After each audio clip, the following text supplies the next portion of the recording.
Yo, what's up, guys? How's everyone doing? Hello. Hope everyone's okay. Back for part 2, Otto von Bismarck, a man of great ideas. I only just noticed that extra credits were the guys that done the Stop Normalising Nazi videos. If you haven't saw it, go check it out, man, and look at the dislikes. People hated that video.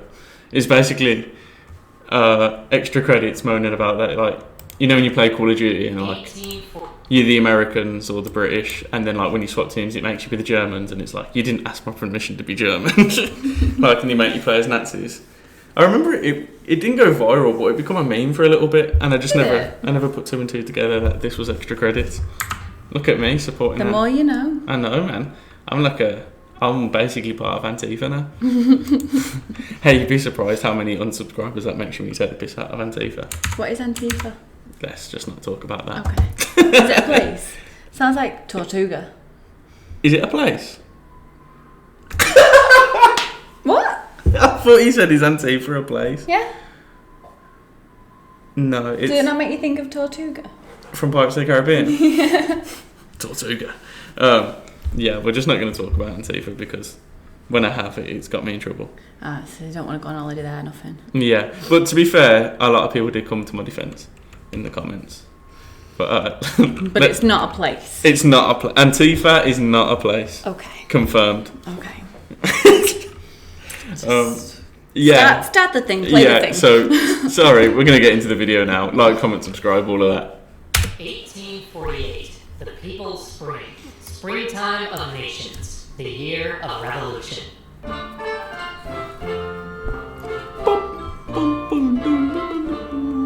Bismarck's political life ended nearly as abruptly as it started. For as the summer of 1847 began, the king, unable to get a railroad grant from the Diet without also granting a constitution, threw his hands up in the air, dissolved the Diet, and sent everybody packing. Bismarck went back home to his estate, finally completed that whole business of getting married, and went on his honeymoon. But as he traveled Europe, and when he returned home, he noticed a strange tension in the air, an unrest in the streets, in the cities. Then, in February 1848, Paris erupted. The monarchy fell. A republic was re-established in France. Bismarck was... It's like the whole French Revolution. I'm not going to lie, I always forget the dates of the French Revolution. 1818. No, but I always... If you ask me to do it to the closest... 1840. Yeah, if you ask me to like name it to the closest 50 years, I'll always forget. And really, I shouldn't, because it was a great day. No, I'm joking. Were you there? Yeah, I was there. Paris erupted. The monarchy fell. A republic was re-established in France. Bismarck was concerned. At home and abroad, he had seen the strain between the working class and those who ruled, but he never expected something so abrupt or so successful to happen in France. Then Vienna fell. Metternich, the great Austrian statesman and architect of the concert of Europe, was displaced. This opened up an opportunity, as the Austrians had long been the dominant force. So, like, here's Prussia. Mm-hmm. It's like a bigger Germany, basically. Like, yeah. Austrian Empire, Belgium, Belgium's got to come out of it. Yeah. Among German states, but it also served as a warning. Not Belgium. It was clear that revolution was... Not Belgium. Alright, I'm sorry, I didn't mean Belgium. Did you mean Switzerland? Oh no, Switzerland's there. I misplaced Belgium. Belgium's up here. Yeah, to be specific. German states, but it also served as a warning. It was clear that revolution was coming to Prussia soon. But Bismarck worried that the king was too weak and too vacillating to put down a revolution. And he was right. As word of the revolution in Vienna spread, Prussians took to the streets, and soon the king promised them a constitutional government. But as the people were celebrating their victory in Berlin, the celebration turned into a clash. Shots were fired. Government troops killed revolutionaries. Many, including Bismarck, believed that now there was no choice but to crush the revolution. The king, though, disagreed, and ordered the troops out of Berlin, effectively leaving himself hostage to the revolution. And then came the first of Bismarck's good-ish ideas. He raced back to his estate and organized an old-school peasant levy. Yes, in the middle of the 19th century, he tried to press his peasants into service as their feudal lord in order to put down a revolution whose stated goals were to enfranchise and empower those same peasants. So did you kind of get what he's done there? So he just sent his fam out to fight them? So all the farmers and all the people he had working for, he kind of convinced them that they need to put down this revolution, and he would have said things like... You got to help, you got to take some action. Yeah, and they'll sell the farms off and take control, and you won't have jobs. He would have kind of enticed them into so he's kind of like getting the fear in them and getting them... Yeah. With this great idea in mind, he handed them all shotguns and said, "Come on, lads, to Berlin." But just as they were storming off, one of his spoilsport neighbors came out and told him to stop hurling a firebrand into the country, threatening to talk the peasants out of this nonsense. Bismarck politely replied, "You know that I am a quiet man, but if you do that, I shall shoot you." So with revolver in hand and four bullets in his pocket, he led his feudal levy to go liberate the king. Unfortunately, when he got to the first army camp, which was staffed by many of the conservative officers that he had come to mingle with after making his fiery speeches in Berlin, he was promptly told, "Yes, we are all a bit disappointed right now, but no, we really don't want your peasant mob messing this up even more, so how about you go send your peasants back and bring us some corn and potatoes or something?" Not content to serve as mere fodder provider for the army, Otto then had his second good-ish idea. He left his estate and tried to sneak into Berlin again, with the cleverest of ruses, trimming his beard. Needless to say, many people saw through his mind games, and soon he was laughed out of Berlin. But Bismarck was not done. He had a third good-ish idea. With the king making ever greater concessions to the revolutionaries, Bismarck saw it as his place to help elevate one of the king's relatives to the throne. So Bismarck went all in on trying to replace King Frederick Wilhelm with a confusingly but more succinctly named King Wilhelm. But Wilhelm had legged it to England, and he wasn't going to listen to this wild man anyway. So Bismarck began to hunt for a new candidate. Soon he found another royal relative named Charles, who proposed that his even more confusingly named son, Frederick Wilhelm, should replace Frederick Wilhelm on the throne. This Frederick Wilhelm... Did he fucking just run out of names in Prussia? Innit? So how would you go about? You just find somebody that would be suitable to take over, and then would you just be like, "You're going to take over"? Like, who? Well, ideally, you'd want someone that was stupid enough to believe what you were saying in the first place. And probably gullible enough to do what he told them when he was already in office. Because he hasn't got a right to the throne because he's not part of the royal family. Yeah. So it's like that. It's like, you know that bit in The Irishman? And he's like, he's trying to kill you. And he's like, who? He's like, Tony. Which Tony? Tony. Can't think of another name? No fucking name, Tony. Didn't mean to do that. Or Fritz, I'm going to call him Fritz, was 6 years old. But nobody had asked Fritz's mom. I mean, they eventually did, but more as an afterthought, with Bismarck awkwardly meeting her in her servants' quarters. Not asking turned out to be a mistake, though, because Fritz's mom supported the liberals and put the kibosh on the whole thing. It would seem that Bismarck had made an enemy of the mother of this 6-year-old he hoped to put on the throne. Nonetheless, he was trying his for best. the second Prussian Diet, which the king had ordered assembled to hammer out how to make a real parliament for Prussia. There, Bismarck spoke passionately about the noble past that they were so casually throwing away, even becoming choked with emotion and having to stop mid-speech, but to no avail. The Diet did its job and created the Prussian National Assembly, which Bismarck was very not elected to. This Prussian National Assembly pushed for a real parliamentary system along British lines, though, and soon the king began to lose patience with the body. So Bismarck joined the Camarilla, which was not, in fact, a secret society of vampires which has kept their presence hidden from humanity for hundreds of years, though I can understand your confusion, and let's be honest, Bismarck would have made a great vampire, but no. Bismarck joined the much more boring, but real, group of nobles and courtiers close to the king, who were determined to maintain the power of the monarchy through non-vampiric means. And let's go ahead and call this one Bismarck's first actual good idea, because this put him in contact with many powerful men.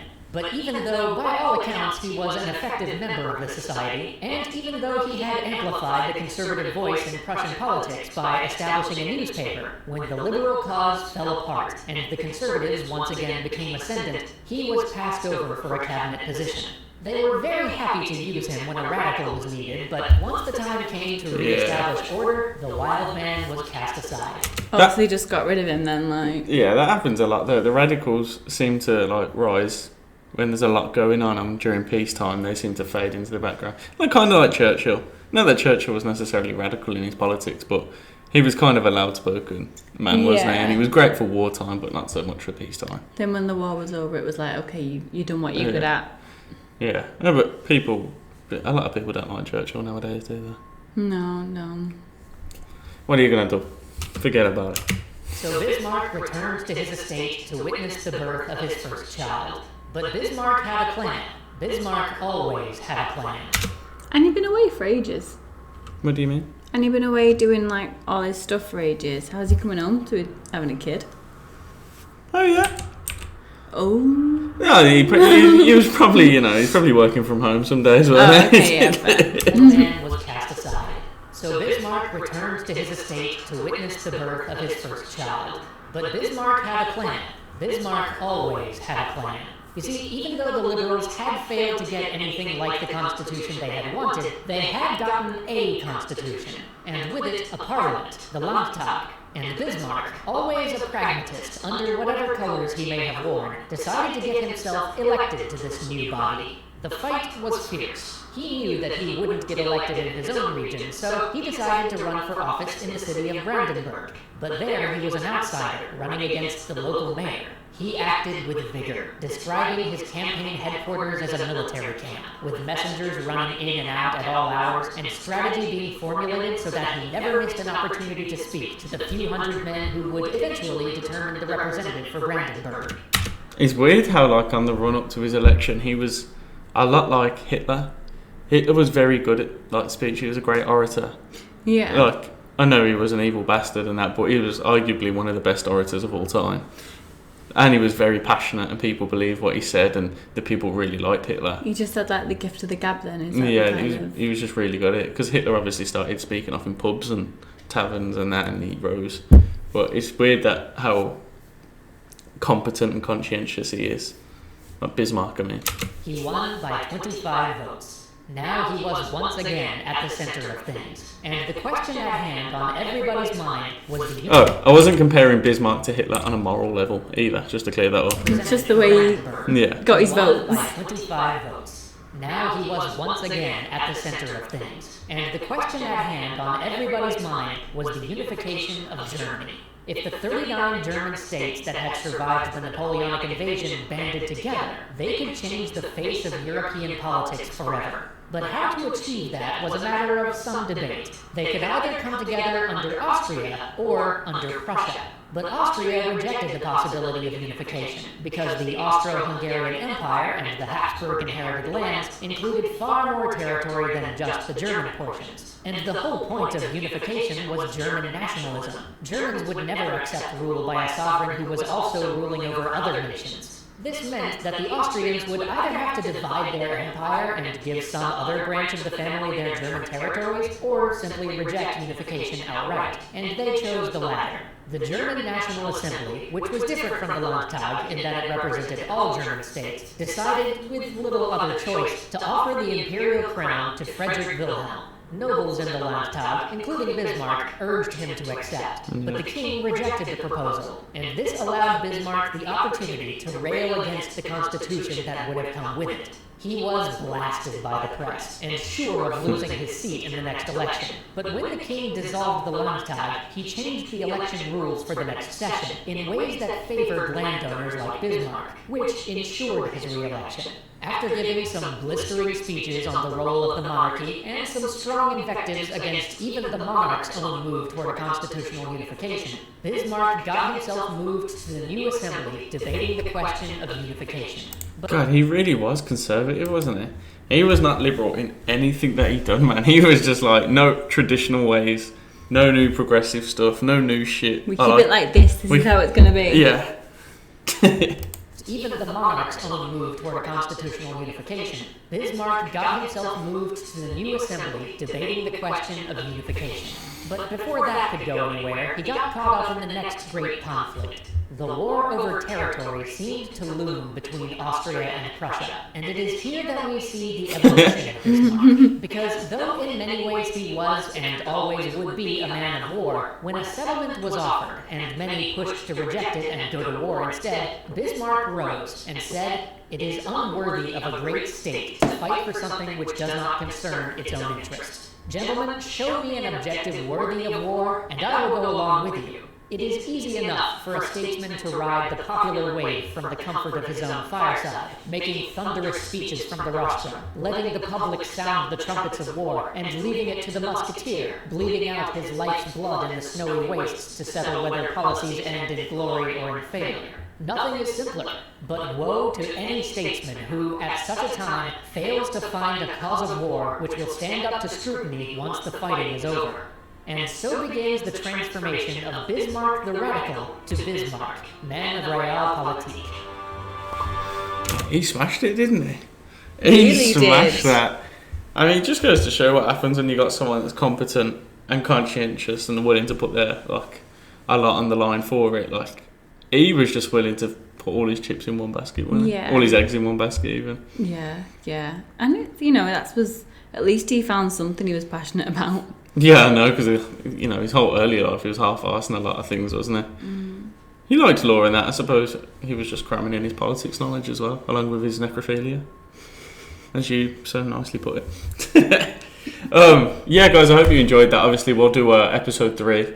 And let us know. Defo like, comment, subscribe, and it helps the channel out. I think we're like 45 away from 6k. Are we?